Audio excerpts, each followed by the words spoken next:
Good day mga ka-sports natin dyan sa pagkatalo nga kahapon ng F2 Logistics versus nga sa Petrogas Angels. Nanganganib nga silang makapasok sa top 4. Bakit nga mga ka-sports natin dyan nasabi yan? Sapagkat nga 7 pa ang kanilang makakatunggali at ang halos lahat nga na kanilang makakalaban ay malalakas na team.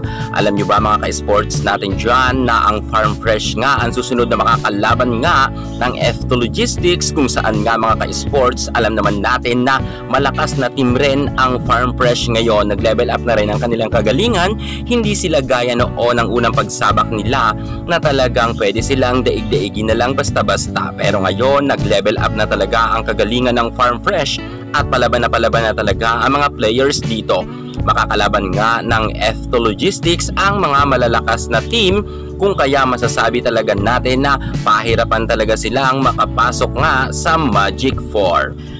Atin nang sisilipin mga ka-sports natin dyan ang mga sunod nga na makakatunggali ng F2 Logistics at kikilatisin na natin ngayon, sapagkat marami talaga mga nagsasabi nga na mga netizen na mukhang hindi daw di umano makakapasok na ang F2 Logistics sa kauna-unahang pagkakataon sa Final Four sa All Filipinos Conference, dahil nga patindi ng patindi at patinik ng patinik ang kanilang mga makakalaban at malalakas talaga. Pero bago natin kilatisin ang mga makakaharap nga ng F2 Logistics, kung bago ka muna sa aking YouTube channel at ngayon ka pala napadpad, syempre huwag nyo naman kalimutan i-like, share ang ating videos at mag-subscribe. I-click ang ating notification bell para lagi kang updated sa lahat ng issue pagdating sa volleyball. Susunod na, watch this.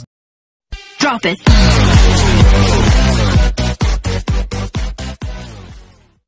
Sa unang laban nga ng F2 Logistics ay pinataob agad sila ng Akari Chargers, at kahapon nga ay nakatikim na naman sila ng ikalawang pagkatalo sa kupunan nga naman ng ating Sabete, kung saan nga si Aisa Maiso Puntillas talaga ang namayagpag dito.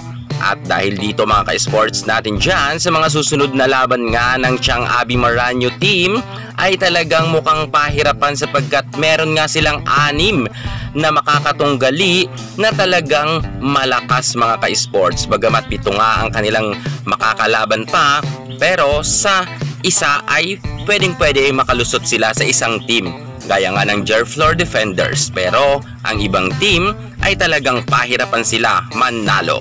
Unahin na natin dyan mga ka-sports natin dyan ang team nga ni Trisha Tubu. Alam naman natin mga ka-sports natin dyan na ang kupunan nga ng Farm Fresh ay bago pa lamang dito sa PVL. Pero dito mga ka-sports natin dyan sa bagong bihis nga at bagong mga recruit nga ng Farm Fresh ay hindi basta-basta, sapagkat karamihan ng mga players dito ay kilala nga sa UAAP at puro mga star player na rin. Gaya nga ni Trisha Tubu, may Santiago pa tayo at meron pa tayong Bertolano, at higit sa lahat may Queen Nare tayo, at eto nga si Ildefonso na kung saan nag-level up na rin ang kanyang angking kagalingan at pumalag nga sila sa Rimline Cool Smashers nang nakatapat nila, kung kaya nga isa rin to sa magiging threat rin ng F2 Logistics na kinakailangan galingan nila kung gusto nilang manalo, sapagkat malakas na rin ang Farm Fresh. Tandaan nyo mga ka-sports natin dyan, kung pumalag nga ang Farm Fresh sa defending champion na Rimline Cool Smashers, sa F2 Logistics pa kaya hindi sila papalag? Kung kaya talagang kinakailangan paghandaan to ng F2, dahil nga uhaw rin sa panalo ang Farm Fresh. Kung kaya hindi yan basta-basta ibibigay ang pagkapanalo sa F2 Logistics. Meron pa nga ako mga nababasa at mga nagko-comment na nagsasabi na baka daw talunin pa ng Farm Fresh ang F2 Logistics, sapagkat bilog nga raw ang bola. Isa to mga ka-sports natin dyan na kapag tinalo pa talaga sila ng Farm Fresh ay talagang wala na talagang tsansa ang nasabi nating F2 Logistics na makapasok nga sila sa top 4. Sunod na makakaharap nila mga ka-sports, walang iba kundi ang Jerflor Defenders.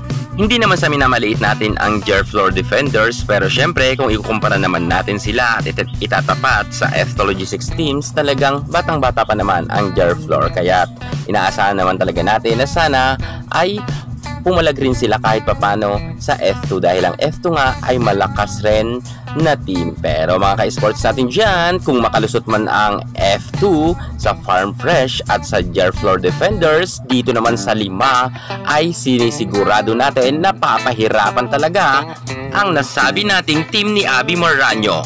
Paano ba naman mga ka-sports natin dyan? Ang natitira nga ng mga malalakas na team, ang Signal HD Spikers na pinangungunahan nga ni Ces Molina at ni Vanny Gandler. At syempre, ang Signal HD Spikers ay malakas rin yan.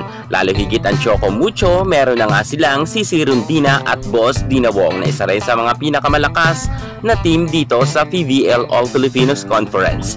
At syempre, ang Cheritigo, hindi rin dyan papayag ang Lowry Sisters at ang ating Shaya Adorador. At sa PLDT naman, meron naman silang Savannah, meron silang Tubino at Mika Reyes na talagang malakas rin at solid ang PLDT. Meron pa nga silang Michelle Morente. At siyempre, ang pinakahihintay ng lahat, ang salpukan nga ng Creamline Cool Smashers versus nga ng F2 Logistics. Ito ang kanilang kahuli-hulihang makakaharap kung saan nga mga ka-sports natin dyan, dito nga sa mga nabanggit natin na 5 ito, makalusot kaya mga ka-sports ang F2 Logistics. Kung alam natin mga ka-sports natin dyan na tinalo nga sila ng Akari at ng Petrogas, mukhang mas mahihirapan sila sa nabanggit natin na 5 mga team na ito na natitira nga. Makalusot man sila sa Farm Fresh at Jarflor, sigurado ko mga ka-sports, magandang laban talaga ang pukpukan nga sa loob ng court dito nga sa 5 team na ito. Ang Signal HD Spikers, Choco Mucho, Cheritigo, PLDT, Creamline Cool Smashers na pinakihintay natin na salpukan nga ni Ibiang versus nga ng ating Queen Gemma Galanza. Sa tingin nyo mga ka-sports natin dyan, nakalusot kaya or makakalusot kaya ang F2 dito sa 5 team na ito? Dahil kitang-kita natin at marami talaga nagsasabi na humina na daw ang F2 Logistics team.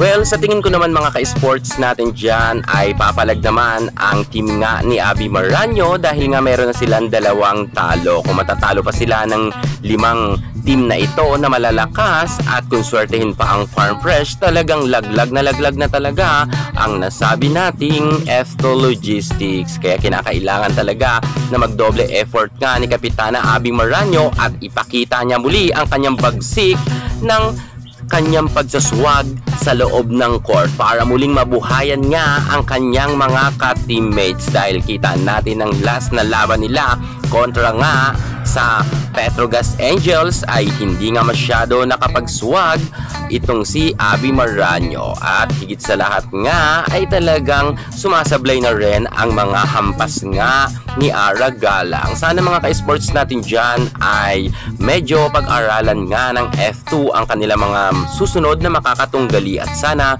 ay wag silang magpakakampante at wag nilang isipin na sila nga ang reyna ng PSL sapagkat wala tayo sa PSL, nasa PVL tayo. Mas malalakas dito ang mga players. Sa tingin nyo mga ka-sports natin dyan, makakalusot ba ang team ni Abby Maranyo? Kung sa tingin nyo makakalusot, comment na kayo sa baba.